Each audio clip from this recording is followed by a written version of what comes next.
Salut à toi, Moussaillon. Je m'appelle Céline et serai ton capitaine le temps de cette lecture. Tu t'apprêtes à écouter la fabuleuse histoire de l'île au trésor de Robert Louis Stevenson. Mais avant de partir à l'abordage, il me faut te révéler une information capitale. Je suis contrainte de lire un texte tombé dans le domaine public pour éviter d'être pourchassée sur les 7 mers par les chiens du royaume. Si tu veux suivre, le texte est disponible en terre libre sur l'île de Wikipédia. C'est une traduction d'André Laurie qui date de 1911. Certains mots ont vieilli, d'autres peuvent heurter nos sensibilités modernes, mais c'est tout ce que nous avons à notre disposition. Je t'invite donc à replonger dans une langue que l'on parlait il y a plus d'un siècle. Sur ce, je te laisse avec le premier chapitre, le vieux loup de mer.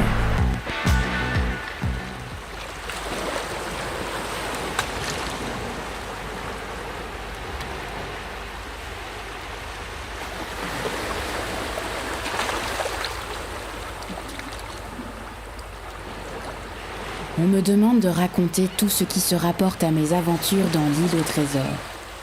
Tout, depuis le commencement jusqu'à la fin, en ne réservant que la vraie position géographique de l'île, et cela par la raison qu'il s'y trouve encore des richesses enfouies. Je prends donc la plume, en l'an de grâce 1782, et je me reporte au temps où mon père tenait sur la route de Bristol à 200 ou 300 pas de la côte, l'auberge de l'amiral Benbow. C'est alors qu'un vieux marin, à la face rôtie par le soleil et balafré d'une immense estafilade, vint pour la première fois loger sous notre toit. Je le vois encore, arrivant d'un pas lourd à la porte de chez nous, suivi de son coffre de matelot qu'un homme traînait dans une brouette. Il était grand, d'apparence athlétique, avec une face au teint couleur de brique, une queue goudronnée qui battait le col graisseux de son vieil habit bleu, des mains énormes, calleuses, toutes couturées de cicatrices. Et ce coup de sabre qui avait laissé sur sa face, du front au bas de la joue gauche, un sillon blanchâtre et livide. Je me le rappelle comme si c'était d'hier, s'arrêtant pour regarder tout autour de la baie en sifflotant entre ses dents, puis fredonnant cette vieille chanson de mer qu'il devait si souvent nous faire entendre, hélas. Ils étaient 15 matelots sur le coffre du mort, 15 loups, 15 matelots, yo-ho-ho-ho, qui voulaient la bouteille.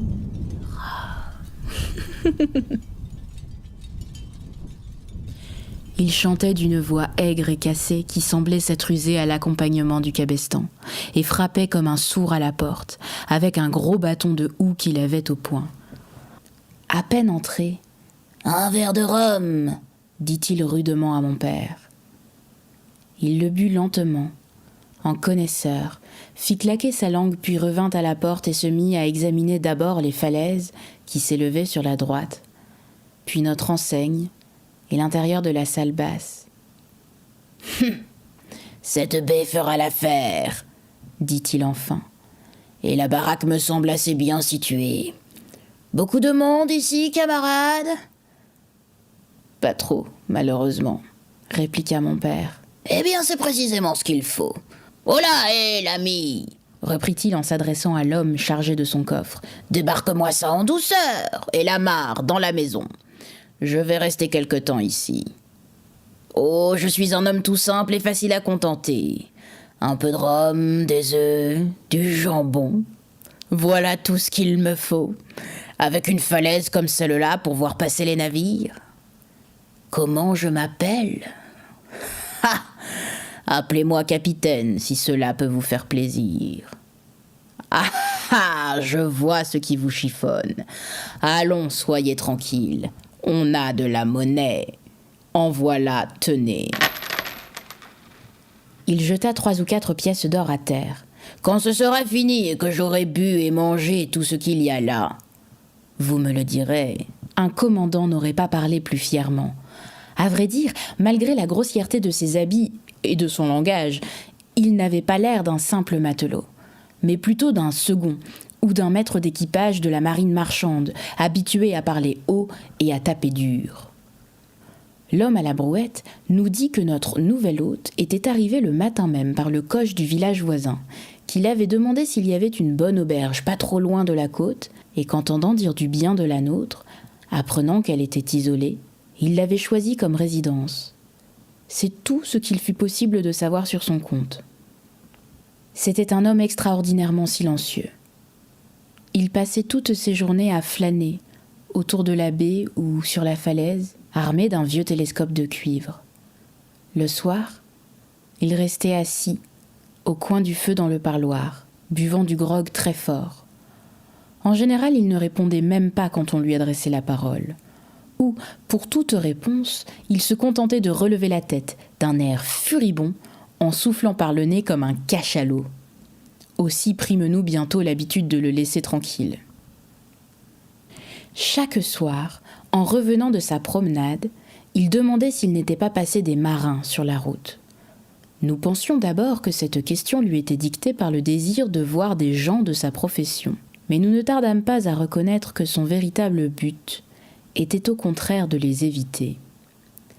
Quand un matelot s'arrêtait à l'amiral Benbow, comme cela arrivait parfois à ceux qui prenaient pour se rendre à Bristol la route de terre, notre hôte ne manquait jamais de le regarder par la porte vitrée avant d'entrer dans le parloir.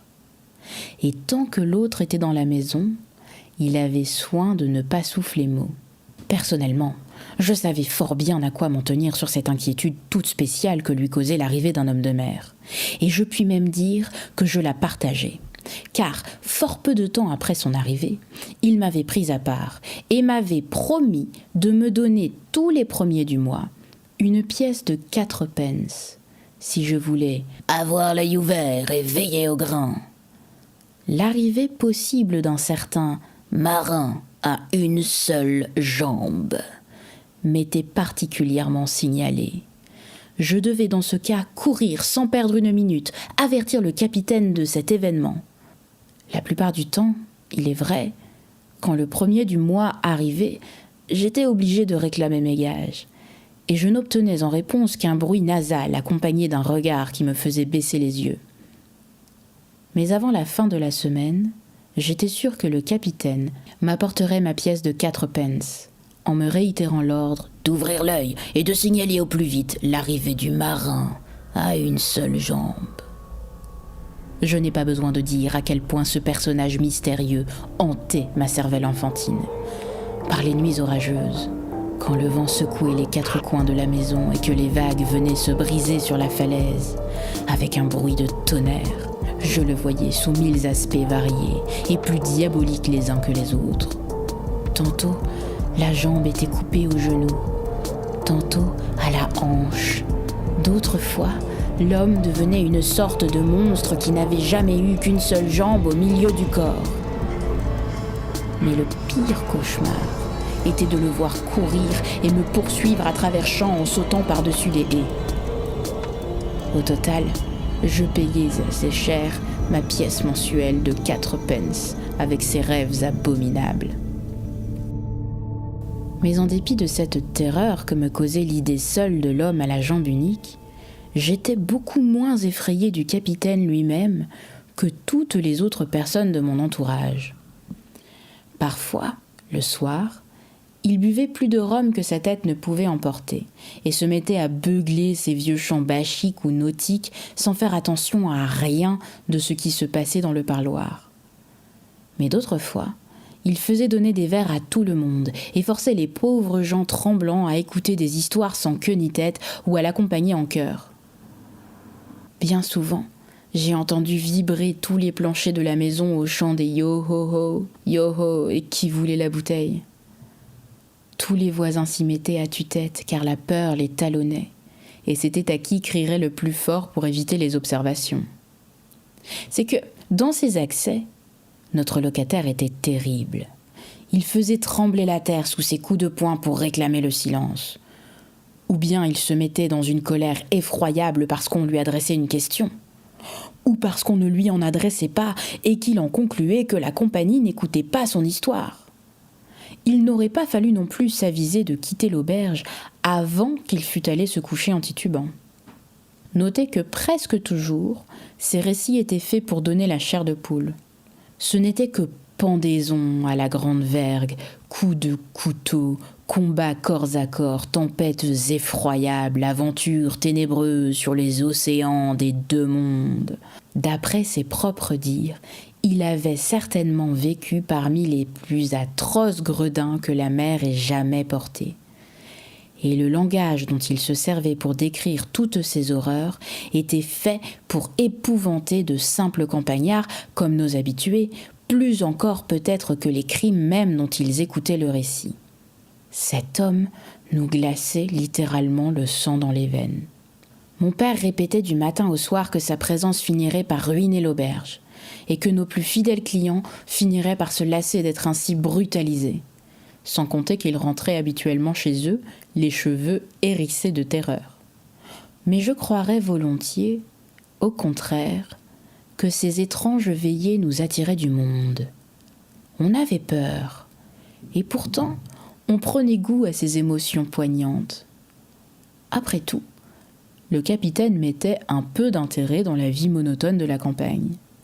Certains jeunes gens affectaient même de l'admirer, disant que c'était un vrai loup, un vieux marsouin, un de ces hommes qui ont fait l'Angleterre si terrible sur les mers. Il avait un autre défaut, plus dangereux pour nos intérêts, c'est qu'il ne payait pas ses dépenses. Or, les 3 ou 4 pièces d'or qu'il avait jetées à terre en arrivant, on ne vit jamais un sou de lui. Les semaines et les mois s'écoulaient. La note s'allongeait démesurément, et mon père ne pouvait se décider à demander son dû.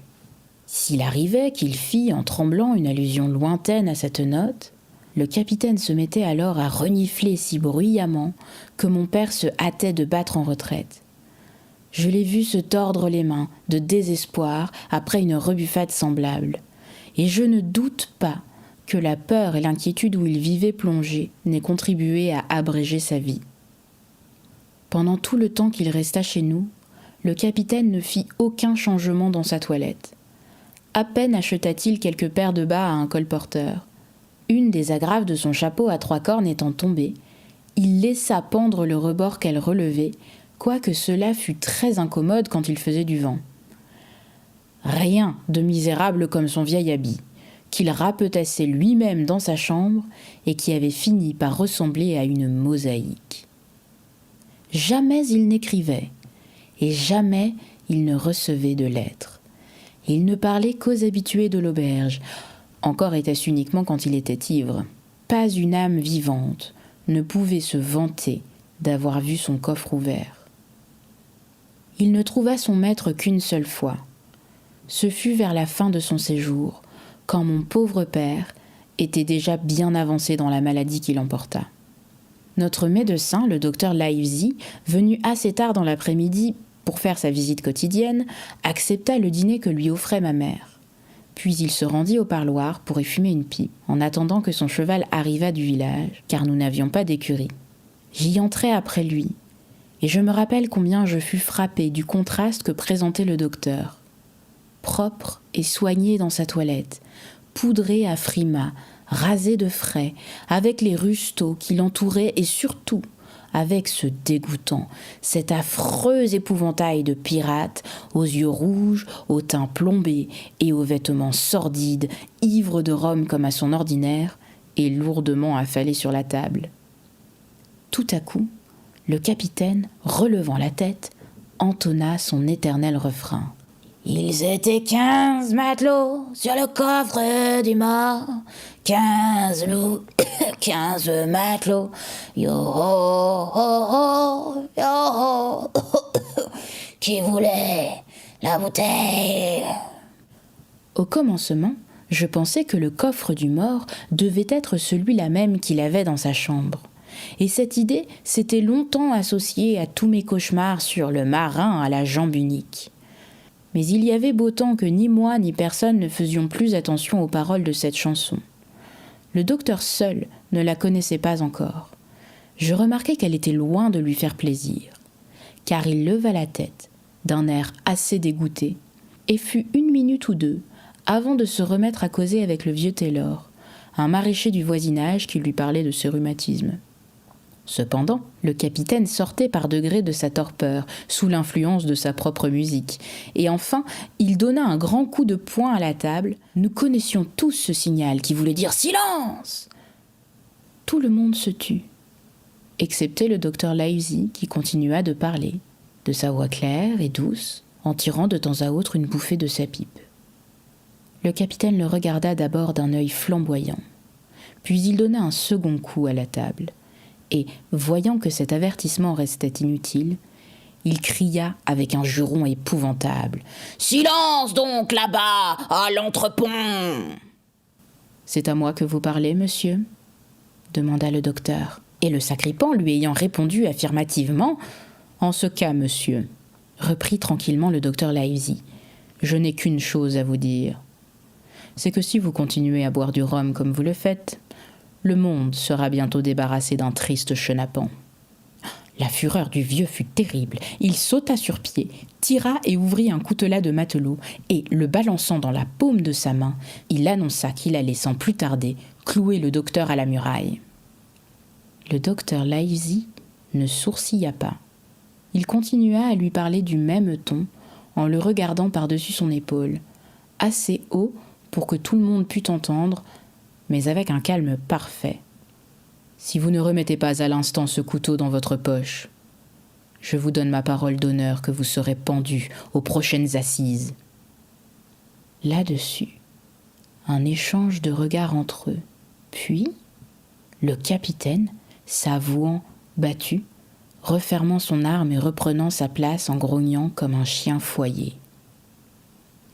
« Et maintenant, monsieur, reprit le docteur, maintenant que je sais qu'il y a dans mon district un individu de votre sorte, vous pouvez être certain que j'aurai l'œil sur vous.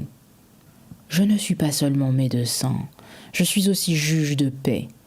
Qu'il m'arrive sur votre compte une seule plainte, fût-ce au sujet d'une grossièreté comme celle de ce soir. Et je vous réponds que vous ne ferez pas de vieux os chez nous. À bon entendeur, salut. » Le cheval du docteur arriva bientôt. Il se mit en selle et repartit.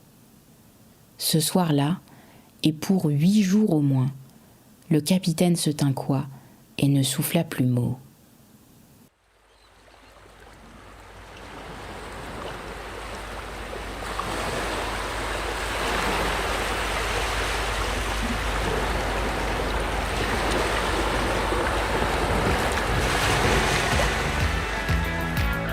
Moussaillon, je te remercie pour ton écoute et te retrouve très vite pour le 2e chapitre. Si tu as aimé, n'hésite pas à partager pour agrandir l'équipage. Le voyage s'annonce houleux et nous aurons besoin de tous les matelots motivés.